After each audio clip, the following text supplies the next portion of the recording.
Yeah, we're watching that movie today. Some 6 years ago, in this particular location, I saw Transformers 3, Dark of the Moon, or as I prefer to call it, Transformers Armageddon, because let's face it, with the annihilation and destruction on the big screen, that's the most damage I've ever seen done since 1996's Independence Day, which, by the way, that movie is still awesome. If you haven't ever seen it before, go check it out on Netflix or get it on DVD or Blu-ray. It will blow your mind. Awesome. But it's been 10 years since the first movie.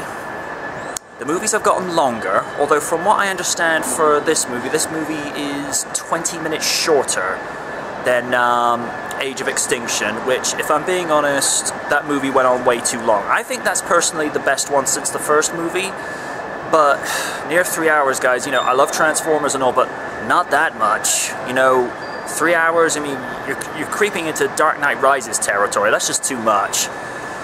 But considering we've got Mark Wahlberg, Josh Duhamel, and Sir Anthony Hopkins in this, I do question as to how this one's going to play out. And somehow from the trailers, Galvatron's Megatron again. I mean, how does that work? Is that like reverse evolution or something? I don't know. But in 2 hours, 29 minutes, is it still more than meets the eye? Until then, MJ Night out.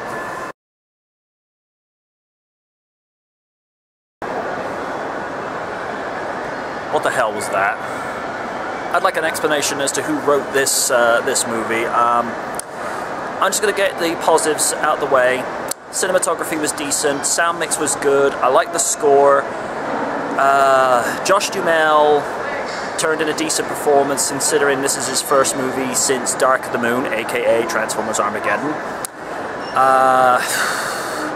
I thought the woman who played Vivian just didn't care. There was no emoting nor conviction. Anthony Hopkins clearly did this for the paycheck. Mark Wahlberg, I think he cared a little bit. Writing, this is a cluster fudge. I'm gonna be flat out honest.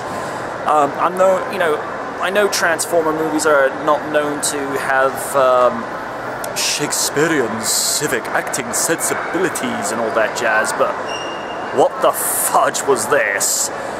I'm not going to go into spoiler territory because that's what the spoiler review is for, but oh my goodness, I'm going to vent.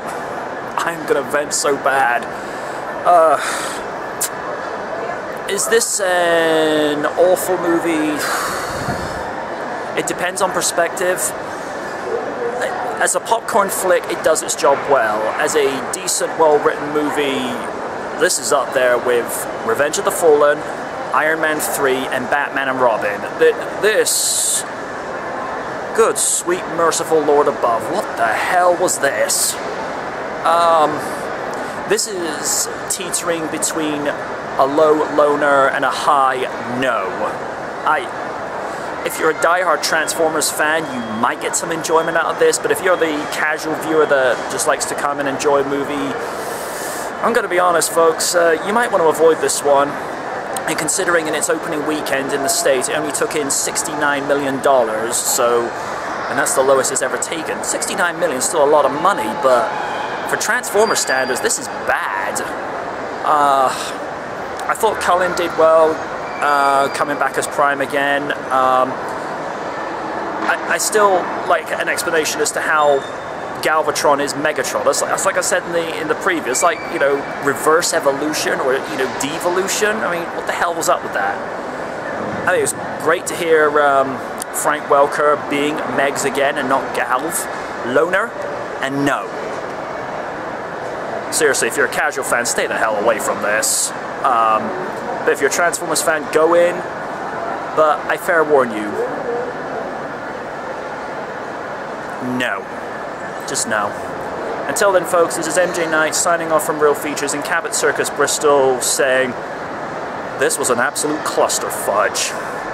Good night from the night.